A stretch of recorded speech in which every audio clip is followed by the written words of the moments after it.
नमस्कार दोस्तों, आप सभी का बहुत बहुत स्वागत है आपके अपने YouTube चैनल इंग्लिश एजुकेशन में। दोस्तों, आज की इस वीडियो का हमारा टॉपिक रहेगा फॉर्मेशन ऑफ कॉम्प्लेक्स सेंटेंसेस। दो या दो से अधिक सिंपल सेंटेंस को मिला करके एक कॉम्प्लेक्स सेंटेंस बनाना। इसकी पिछली वीडियो में हम लोगों ने कवर किया था सिंथेसिस के अकॉर्डिंग आने वाले दो या दो से अधिक सिंपल सेंटेंस को मिला करके एक सिंपल सेंटेंस बनाना। तो उस सिंपल सेंटेंस को मिला करके एक सिंपल सेंटेंस बनाने के लिए कुल छोटी बड़ी 8 विधियां थी और उस 8 विधि को हमने इसके प्रीवियस वीडियोज में सबको कवर किया है। अगर आपने उसको नहीं देखा तो पहले आप उसको देख लें ताकि आपको ये वीडियो पूरी तरह से समझ में आए। तो आइए आज की वीडियो हम लोग शुरू करते हैं अपने। पहले हमें देखना है कि कॉम्प्लेक्स सेंटेंस बनाने के लिए दो या दो से अधिक सिंपल सेंटेंस को मिला करके एक कॉम्प्लेक्स सेंटेंस बनाने के लिए कितने मेथड या कितने रूल्स हैं और क्या क्या उसमें इंपॉर्टेंट है, ठीक है ना। तो हमें देखना होगा कि दो या दो से अधिक जो सिंपल सेंटेंसेस दिए रहेंगे, सिंपल सेंटेंस को मिला करके जब हम एक कॉम्प्लेक्स बनाते हैं, सबसे पहले हमें एक बात ध्यान देनी होगी कि कॉम्प्लेक्स सेंटेंस में सबसे पहले एक होता है प्रिंसिपल क्लॉज। केवल एक ही होगा प्रिंसिपल क्लॉज और आने वाले सभी क्लॉजेस क्या होंगे, सब ऑर्डिनेट क्लॉज में आपको चेंज करना होगा, ठीक है ना। फिर से आपको बता रहे हैं, पहला होगा जो भी क्लॉज होगा, जो भी सेंटेंस 2 या 3 4 सेंटेंस होंगे उसमें से पहले को आप बनाएंगे प्रिंसिपल क्लॉज में, ठीक है ना। और उसके बाद जो अदर रहेंगे सभी को आप चेंज करेंगे सब ऑर्डिनेट क्लॉज में, ठीक है ना। तो सब ऑर्डिनेट क्लॉज अगर आप बनाते हैं, सब ऑर्डिनेट क्लॉज कितने प्रकार के होते हैं हमें भी देखना होगा और कितने प्रकार के हैं उसको हम एग्जांपल से 1 बाय 1 एक एक स्टेप को सीखेंगे। आप बस केवल पेशेंस बना करके वीडियो को बिना स्किप किए पूरी तरह से एंड तक इसको लास्ट तक देखिए, आपकी कोई शिकायत नहीं रहेगी। तो हमें देखना है कि हम आपको बताया कि होता है सब ऑर्डिनेट क्लॉज। सब ऑर्डिनेट क्लॉज होता है 3 प्रकार का। पहला होता है नाउन क्लॉज, दूसरा होता है एडजेक्टिव क्लॉज और तीसरा होता है एडवर्ब क्लॉज। पहले हम लोग डिस्कस करेंगे नाउन क्लॉज के बारे में। नाउन क्लॉज एक्चुअली होता क्या है। नाउन क्लॉज देखिए यहाँ पे हमने लिखा है, और नाउन क्लॉज एक सेंटेंस में कॉम्प्लेक्स बनाने के लिए नाउन की तरह भी काम करता है। देखिए यहाँ पे क्या कर रहा है, सब्जेक्ट टू ये वर्ब, मतलब ये वर्ब के सब्जेक्ट के रूप में काम करेगा। ऑब्जेक्ट टू ये वर्ब, वर्ब के ऑब्जेक्ट के रूप में काम करेगा। ऑब्जेक्ट टू ये प्रीपोजिशन, मतलब ऑब्जेक्ट के बाद प्रीपोजिशन के रूप में भी काम कर सकता है। और क्या कर रहा है, complement to a verb, verb की कॉम्प्लीमेंट में काम करेगा। ये case in apposition to a noun और प्रोनाउन, मतलब नाउन या प्रोनाउन रहेगा वो केस इन अपोजिशन के रूप में भी काम कर सकता है, ठीक है ना। ये तो थी उसकी यूज करने की ये मेथड थे, लेकिन पेपर में तो आपसे ये कहेगा नहीं कि सब्जेक्ट टू ये वर्ब से बनाओ, ऑब्जेक्ट टू ये वर्ब से बनाओ, ये तो कहेगा नहीं। बस केवल हमें यहाँ पे ध्यान ये देना है कि कैसे ये बनता है, ठीक है ना। आप उसको चाहे सब्जेक्ट टू ये वर्ब से बनाएंगे चाहे ऑब्जेक्ट टू ये वर्ब से बनाएंगे, वो आपका माइंड जाने, वहां पे आप उसको किस तरह से ऐड, दोनों सिंपल को मिलाकर के एक कॉम्प्लेक्स आप किस मेथड से बनाते हैं, आपका भी वहां पे माइंड चलना चाहिए, ठीक है ना।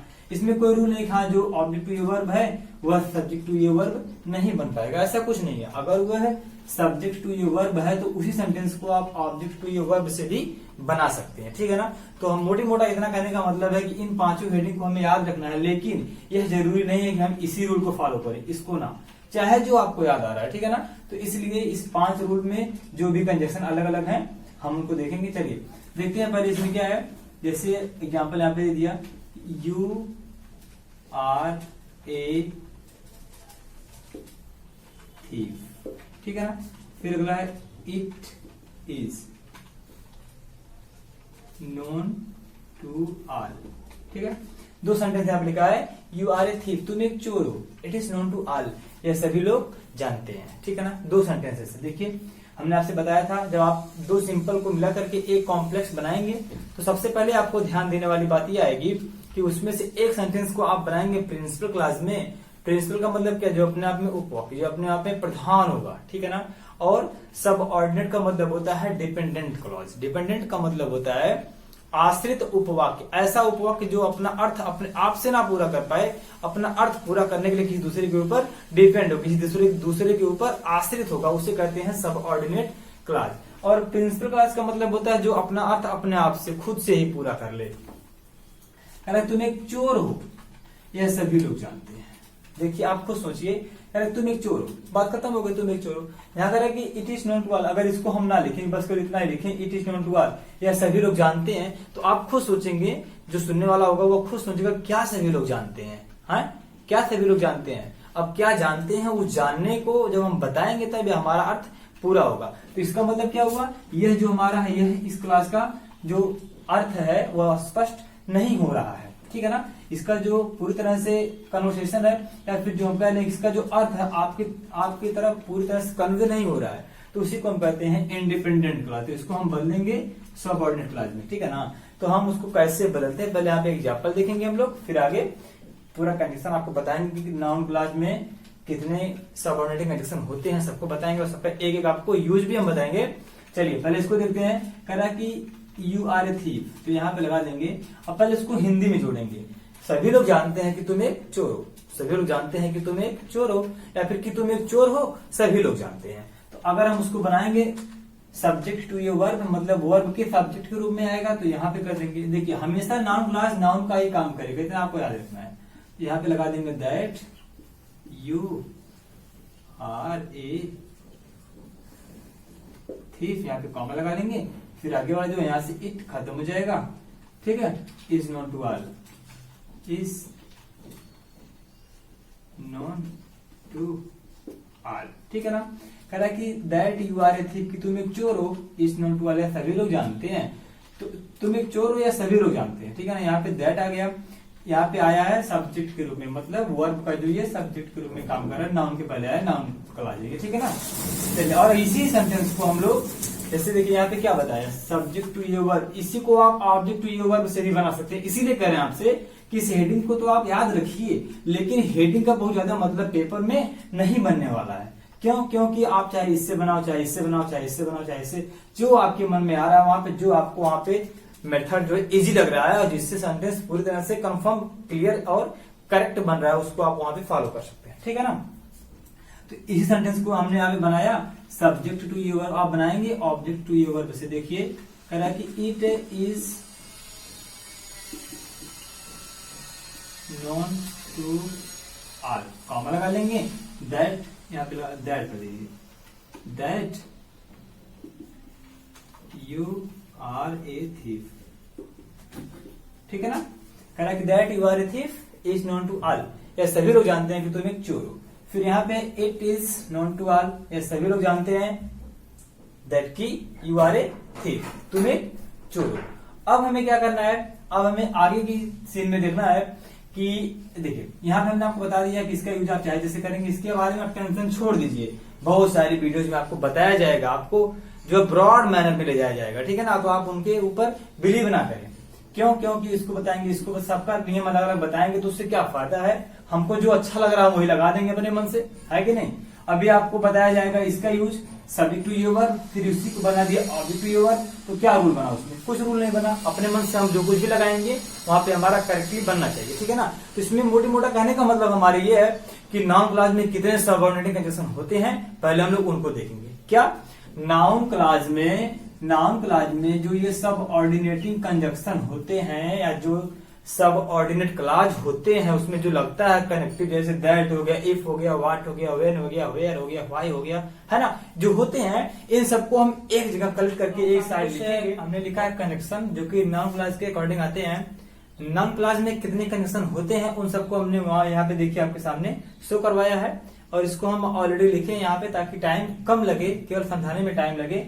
तो दैट है पहला, दैट का मतलब की होता है इफ या वेदर है की क्या। आज तक आपने नहीं पढ़ा होगा इफ का मतलब होता है यदि, इफ का मतलब यदि, लेकिन आज आप ये भी जान लीजिए कि इफ का मतलब यदि नहीं होता है, इफ का मतलब की क्या भी होता है, ये तो होता है दूसरी जगह। इफ का मतलब की क्या भी होता है, हु का मतलब की कौन, व्हाट मींस की का तो पता था, जो कुछ भी पढ़ना है हमें, व्हाट की हिंदी क्या पढ़ना है, जो कुछ भी पढ़ना है। और व्हेन है, व्हेन क्या, हूम है, हूम का मतलब की किसको है, हु जो की किसका है, वेयर की कहाँ, वाई की कौन, व्हेन की कब, हाउ, हाउ मीन्स की कैसे है, हाउ मच या हाउ मेनी, दोनों का मतलब होता है कि कितना। अब हमें देखना है कि कितना के लिए हम हाउ मेनी कब लगाएंगे और हाउ मच कब लगाएंगे। हाउ मेनी हाउ मच को अगर आपने नहीं पढ़ा तो उसका भी लिंक हम इस वीडियो के नीचे डिस्क्रिप्शन बॉक्स में दे दिए, उसको आप अलग से पढ़ लीजिए। और हम यहाँ पे बता भी दे रहे हैं आपको कि हाउ मेनी का प्रयोग आप वहां करेंगे जो नाउन काउंटेबल होगा, मतलब जिसको आप काउंट कर सके, गिनती में 1 2 3 4 5 गिन सके, वो होता है काउंटेबल, और वहां पर हम करते हैं हाउ मेनी का प्रयोग। और जिसको हम ना गिन पाए, मतलब जैसे पानी होते हैं तो इसको हम गिन नहीं पाएंगे 1 2 करके, तो वहां पे क्या होता है, हाउ मच होता है, ठीक है ना। अनकाउंटेबल के लिए हाउ मच कितना, और काउंटेबल के लिए हाउ मेनी कितना, ठीक है ना। ओके, आज कितना क्लियर है। चलिए अब आगे देखना है हमें कि अब हम इनका यूज कैसे करेंगे, ठीक है ना। दैट की यूज कहाँ करेंगे और इफ या वेदर की यूज कहाँ करेंगे। देखिए आपको बता दें कि how many, how much, how, when, why, where, whose, whom, इतने तो आपको मिलेंगे हर जगह। जब कोई सेंटेंस अलग अलग सिंपल सेंटेंस दिया होगा उसको मिला करके एक कॉम्प्लेक्स सेंटेंस बनाना होगा, तब वहां पर आपको देगा वो सेंटेंस में एक जगह दोनों में से एक सेंटेंस में वेयर, हुम, हु, जो भी दिया है यहाँ पे क्या हुज है, हुम है, वेयर है, why, when, how much, how many, how है, तो जो यहाँ पे दिया है ना ये सब वहां पे देगा और जो सेंटेंस में दिया रहेगा आप उसी की हेल्प से दो सेंटेंस को मिला करके एक कॉम्प्लेक्स बना देंगे। लेकिन सेंटेंस में आपको दैट नहीं देगा, दैट नहीं देगा, इफ या वेदर नहीं देगा, और क्या नहीं देगा, हूं तो दे देगा, व्हाट नहीं देगा। जब इसको नहीं देगा तो हमें अपने मन से यूज करना है ना, जब अपने मन से यूज करना है तो हमें अपने माइंड में अलग से कुछ नियम भी भरने होंगे ना। तो दैट कहां लगाओगे, इफ या वेदर कहां लगाओगे और व्हाट कहां लगाएंगे, इसके लिए हम कुछ अलग से रूल्स पढ़ेंगे। ओके चलिए देखते हैं।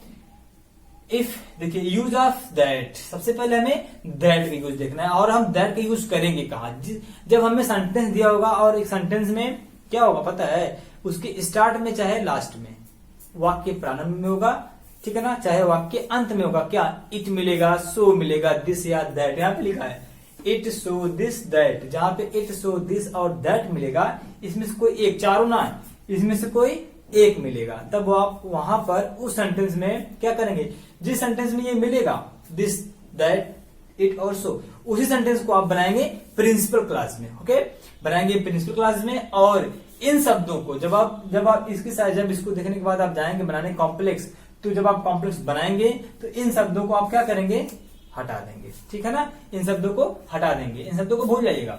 इट, सो, दिस और दैट आएंगे आपको बताने के लिए, हाँ यहाँ पे हम हैं, हमको हटाने के लिए दैट को लगाइए, ठीक है ना, दैट को लगा देंगे, अपने आप ये छूमंतर हो जाएंगे। चलिए अब हमें क्या देखना है, एग्जाम्पल देखना है, ठीक है ना। एग्जाम्पल बताने से पहले आपको फिर एक बार हम रिमाइंड करवा देते हैं कि हमने स्टार्टिंग में आपसे बताया था कि जो 5 हेडिंग होती है नाउन क्लॉज में, सब्जेक्ट टू ये वर्ब, ऑब्जेक्ट टू ये वर्ब, कॉम्प्लीमेंट टू ये वर्ब, ये सब इन सब पे आप ध्यान मत दीजिए, ठीक है ना, नो अटेंशन। आपको ध्यान कहां पर देना है कि हमें क्या बनाना है, नाउन क्या बनाना है आपको, यहाँ पे कॉम्प्लेक्स सेंटेंस बनाना है नाउन क्लॉज का प्रयोग करके, चाहे वो सब्जेक्ट टू ये वर्ब बने, चाहे ऑब्जेक्ट टू ये वर्ब बने, चाहे कॉम्प्लीमेंट टू ये वर्ब बने, चाहे फ्रेज इन एपोजिशन नाउन और प्रोनाउन बने, ठीक है ना, चाहे जो बने, हमें केवल बनाना है नाउन क्लॉज का प्रयोग करके कॉम्प्लेक्स सेंटेंस, ठीक है ना।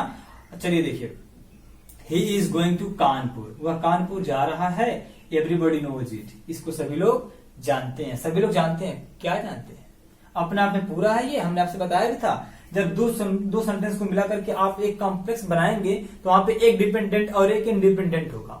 डिपेंडेंट का मतलब जिसका अर्थ अपने आप में पूरा ना हो, अपना अर्थ पूरा करने के लिए किसी दूसरे के ऊपर आश्रित हो, डिपेंड हो, तो यह सभी लोग जानते हैं, क्या जानते हैं पता नहीं, इसका अर्थ यहां से पूरा हो रहा है कि वह कानपुर जा रहा है, ठीक है ना। तो हमें क्या करना है, इसको बनाना है कॉम्प्लेक्स सेंटेंस में। तो कॉम्प्लेक्स बनाने के लिए हमें क्या देखना है, इट यहां आया है, इस वाले में आया है, जो जिस वाले सेंटेंस में क्लास में इट आया उसको हम बनाएंगे प्रिंसिपल। एवरीबडी नोज, उसके बाद क्या करना है, उसके बाद इट को यहां से छूमंतर हटा देना है, यहां पे लगाना है हमें दैट। इट ने बता दिया कि हमको हटाने के लिए यहाँ पे दैट लगा दीजिए, दैट लगेगा तो यहां से इट खत्म हो जाएगा, ठीक है ना।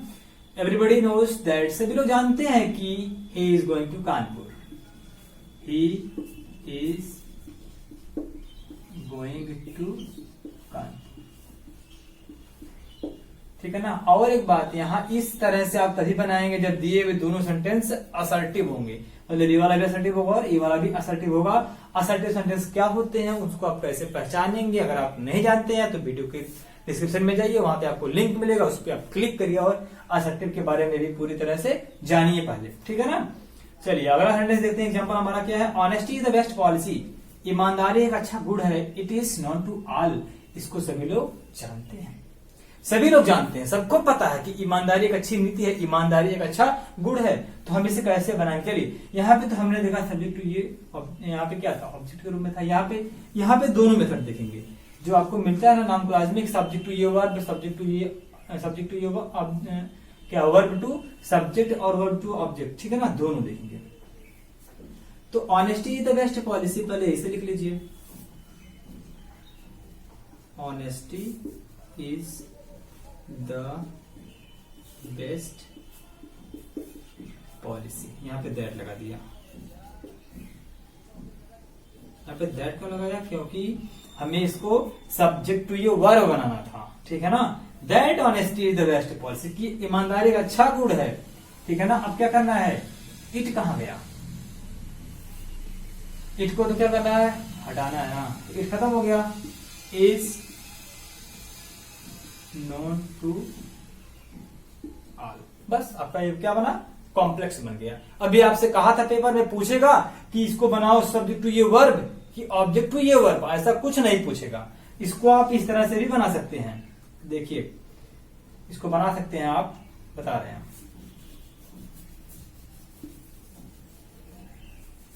इसको आप बना सकते हैं, it is known to all, it is known to all, ठीक है ना, इतना हो गया, यह सभी लोग जानते हैं। फिर क्या होगा, दैट, यहां पे इट लगेगा क्योंकि यहां पे कर्ता क्लियर है, ठीक है ना। It is known to all, सभी लोग जानते हैं दैट की। अब फिर क्या होगा, honesty is the best policy, honesty is the best policy, okay. देखिए यहाँ पे दोनों नियम हमने आपको दिखा दिया कि सब्जेक्ट टू यू वर्ब और ऑब्जेक्ट टू यू वर्ब, ठीक है ना। तो ऐसा कुछ क्या नाम है, नियम जो है कंपल्सरी नहीं है कि आप उसी तरह से बनाइए, आपको जो समझ में आ रहा है उसको आप हिंदी में एक बार कंबाइन कर लीजिए, उसके बाद वहां पे जो आपको लगे हाँ यहाँ पे सुटेबल पड़ रहा है वहां पे उसको आप अपने मन से लगा सकते हैं, ठीक है ना। तो इतना आपका क्लियर है। अब हमें देखना इफ या वेदर की यूज, तो आइए उनको भी देखते हैं, इफ या वेदर की यूज को, इफ का प्रयोग, ठीक है ना। नाउन क्लास में आए हुए इफ को हम लोग किस तरह से यूज करेंगे और इफ का प्रयोग हम लोग किस तरह से करेंगे, ठीक है ना।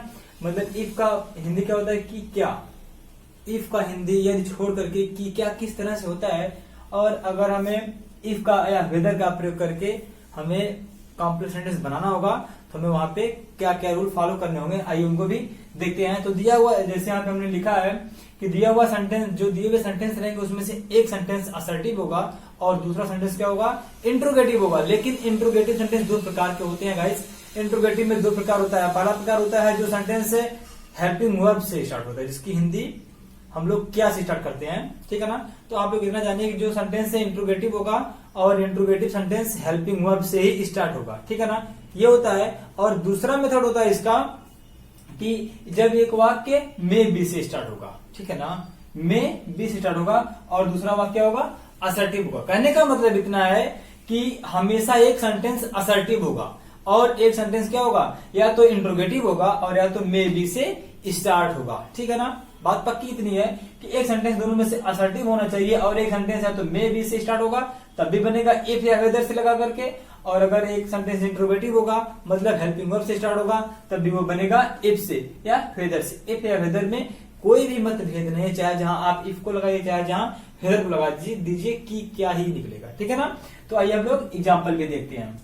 देखिए एग्जाम्पल में हमने लिखा है यहाँ पे पहला, आई डू नॉट नो, मैं नहीं जानता हूँ, विल ही टीच मी, वह मुझे पढ़ाएंगे। कहा कि मैं नहीं जानता हूँ, he will he teach me, वो मुझे पढ़ाएंगे। तो चलिए पहला हमारा रूल क्या है, जब एक सेंटेंस असर्टिव हो, पहला सेंटेंस असर्टिव है, ठीक है ना, असर्टिव का नेगेटिव पार्ट है ये, असर्टिव हो गया हमारा। और दूसरा वाक्य हेल्पिंग वर्ब से स्टार्ट हो मतलब इंट्रोगेटिव हो, दूसरा वाला वाक्य यहाँ से है इंट्रोगेटिव है, हेल्पिंग वर्ब से स्टार्ट भी हो रहा है। तो इसका मतलब क्या, जब हमें दोनों चीजें मिल रही हैं तो यहाँ पे क्या लगाना है, यहाँ पे हमें लगाना है इफ या वेदर। हिंदी में जोड़ लीजिए, जोड़िए हिंदी में, मैं नहीं जानता हूं क्या वह मुझे पढ़ाएंगे, कि क्या, मैं नहीं जानता हूं कि क्या वह मुझे पढ़ाएंगे। आई ये बताओ, जब आप इसको बनाएंगे कॉम्प्लेक्स सेंटेंस तो हमेशा आपको ध्यान देना होगा कि यहाँ पे तो इंट्रोगेटिव है, लेकिन जब आप बनाएंगे कॉम्प्लेक्स तब वो इंट्रोगेटिव नहीं रहेगा, क्या रहेगा, कॉम्प्लेक्स रहेगा। मतलब क्या, वहां पे दो क्लास को मिला करके, दो सेंटेंस को मिला करके एक सेंटेंस बनाते हैं तो वहां पे इंट्रोगेटिव हट जाएगा, वहां पे पहले ही होगा, मतलब पहले सब्जेक्ट होगा तब हेल्पिंग वर्ब होगी, ठीक है ना। तो I do not know, I do not know, फिर क्या है, he will teach me. I do not know, मैं नहीं जानता। अब यहाँ इधर पूरा आपका हो गया। अब हमें क्या लगाना है, कंजक्शन। यहाँ पे इफ लगाओ चाहे वेदर लगाओ, तो हो गया आई do not know if he will teach me. मैं नहीं जानता हूं कि क्या। इफ का मतलब कि क्या। इफ का मतलब कि क्या, कह रहा कि मैं नहीं जानता हूं कि क्या वह मुझे पढ़ाएंगे। ठीक है ना। चलिए यहाँ पे इफ लगाइए चाहे वेदर लगाइए, चाहे जो, दोनों बात पक्की है। कह रहा क्या हुआ सेंटेंस है। अगला एग्जांपल है यू मे बी रॉन्ग, तुम गलत हो। ही कैन नॉट से, ही कैन नॉट से, वह कह नहीं सकता है कि तुम गलत हो। ठीक है ना। वह नहीं कह सकता है कि क्या तुम गलत हो। कि क्या के लिए क्या आएगा, इफ आएगा। छोड़ दीजिए वहां पे। यहाँ पे क्या मिला आपको, में। जब एक सेंटेंस में में भी दिया हो और दूसरा सेंटेंस क्या हो, असर्टिव हो, तब भी हमें इफ का प्रयोग करना होगा। ठीक है ना। जब एक सेंटेंस में भी होगा और दूसरा सेंटेंस असर्टिव होगा, तो हमें वहां पर इफ का प्रयोग करना होगा कि क्या के अर्थ में। ठीक है ना। जैसा कि हमने इस एग्जाम्पल में देखा था कि जो सेंटेंस असर्टिव होगा हम उसको बनाएंगे प्रिंसिपल क्लास। ठीक है ना। आई डू नॉट नो, यह असर्टिव था, इसको मैं लिखा यहाँ पे। तो इसमें क्या असर्टिव है, ही कैन नॉट से। इसको हम आगे लिखेंगे, ही कैन नॉट से। ठीक है ना। इतना हो गया। अब हमें क्या लगाना है, इफ या वेदर। पहले हिंदी में बार अर्थ निकालते हैं यार, तब देखते हैं क्या होता है। ही में भी रॉन्ग, वह गलत है, वह गलत है। ही कैन नॉट से, वह तुम गलत हो। ही कैन नॉट से, वह नहीं कह सकता है। तो कह रहा कि वह नहीं कह सकता है कि क्या तुम गलत हो। वह नहीं कह सकता है कि क्या तुम गलत हो। कि क्या के लिए क्या होगा, इफ या वेदर होगा। तो ही कैन नॉट से, वह नहीं कह सकता है, इफ या वेदर, चाहे जो लगाएंगे दोनों सही है। इफ या वेदर हो गया। चलिए अब हमें ध्यान देने वाली बात क्या है, यहाँ पे तो मे भी था ना, लेकिन जब इसको हम बनाएंगे कॉम्प्लेक्स सेंटेंस, तो कॉम्प्लेक्स में पता क्या होगा, ये इज, एम, आर, वाज, वर में चाहे जो एक रहेगा। अगर हमें यहां से वो डिसाइड करना होगा कि यहाँ पे क्या रहेगा। कैन नॉट, अगर यहाँ पे कैन का मतलब क्या बता रहा है, कैन हमें ये बता रहा है कि हम प्रेजेंट में हैं। अगर यही अगर कुड रहता तो पास्ट में रहता, यही ना। हम इसका जो टेंस यहां से डिसाइड करेंगे। यहाँ पे अगर प्रेजेंट टेंस रहेगा तो यहाँ पे हम मे बी की जगह पे प्रेजेंट टेंस लिखेंगे। तो कैन है तो प्रेजेंट टेंस है, अगर कुड रहेगा तो पास्ट टेंस रहेगा। तो कैन है, यू के साथ प्रेजेंट टेंस में क्या आएगा, आर आएगा। तो यहाँ पे रहेगा यू आर रॉन्ग। ठीक है ना। एक बार फिर से, ही कैन नॉट से, वह नहीं कह सकता है कि क्या तुम गलत हो। यहाँ पे आर आ गया मे बी की जगह पे कैन नॉट को देखते हुए। ठीक है ना। तो आई होप कितना आपका हो गया क्लियर। अब हमें आगे देखना है, आगे वाला हमारा यूज होगा व्हाट का यूज। ठीक है ना। तो आइए हम लोग व्हाट को देखते हैं। दोस्तों हमें आप देखना है व्हाट यूज को, मतलब व्हाट का यूज हम यहाँ पे किस तरह से करेंगे। व्हाट का मतलब होता है कि क्या या जो कुछ। तो क्या के लिए तो आप जानते थे, जो कुछ के लिए भी हम यहाँ व्हाट का यूज करेंगे। तो देखिए पहले कुछ रूल्स हैं, पहले हम उनको देखते हैं कि हम व्हाट का यूज करके कब हम दो या दो से अधिक सिंपल सेंटेंस को मिला करके एक कॉम्प्लेक्स सेंटेंस बनाएंगे। कॉम्प्लेक्स सेंटेंस में व्हाट यूज कब होता है उसको देखना है। तो देखिए हमें ध्यान देना है, जब एक वाक्य के अंत में दो वाक्य तो दिए रहेंगे, ठीक है ना, दोनों सिंपल होंगे, तो हमें ध्यान देना होगा कि जो पहला वाला वाक्य होगा उस सेंटेंस में समथिंग आएगा। क्या, समथिंग। एक वर्ड याद करना आपको, एग्जाम में 2 नंबर लेने के लिए एक वर्ड याद करना पड़ेगा, क्या, समथिंग। समथिंग को याद करिए, एक सेंटेंस में समथिंग आएगा। ठीक है ना। आगे बढ़ते हैं। और दूसरे वाक्य के अंत में, दोनों सेंटेंस के अंत में आपको ध्यान देना है, जो पहला वाला सेंटेंस होगा उसके अंत में समथिंग आएगा, और जो दूसरा वाला सेंटेंस होगा उसके अंत में on it, in it, to that. Okay, on it, in it, to it और टू दैट। इसके पहले फर्स्ट रूल में हम लोगों ने पढ़ा था क्या, दैट यूज करने के लिए। वहां पे भी इट, दैट, अगर केवल इट आएगा, दैट आएगा तो वहां पे दैट यूज करेंगे। लेकिन अगर इन इट आ गया, टू इट आ गया, कहीं आप ऐसा ना देख लें कि टू को छोड़ दे केवल इट को देखें, आप गड़बड़ हो जाएगा। इन को छोड़ दें, टू इट को देखें, गड़बड़ हो जाएगा। टू इट, इन इट, जहां पे एक साथ मिलेगा इन इट, टू इट और क्या है, ऑन इट और टू दैट, वहां पर हमें क्या यूज करना होगा, व्हाट यूज करना होगा। तो आइए देखते हैं व्हाट यूज करेंगे कैसे। ठीक है ना। तो राम सेड समथिंग, और आपको बता दें कंबाइन करने से पहले हम लोग इट को यहां से खत्म कर देंगे, यहां से समथिंग को भी खत्म कर देंगे। याद करना है कि समथिंग का कोई यूज नहीं रहेगा, समथिंग को हम उड़ा देंगे, इट को भी खत्म कर देंगे, ठीक है ना। तो आइए हम इसको अब कॉम्प्लेक्स बनाते हैं। तो कह रहा है कि राम सेड समथिंग, राम ने कुछ कहा, या राम जो कुछ भी कहता है, I do not agree to it, मैं इससे सहमत नहीं हूं, ठीक है ना, मैं इससे सहमत नहीं हूं। तो मैंने आपको बताया कि आप टू तक लिखेंगे, इट को छोड़ देंगे, ठीक है ना। I do not agree to, I do not agree to, मैं सहमत नहीं हूं, मैं सहमत नहीं हूं। राम सेड, समथिंग को छोड़ देना है, राम सेड।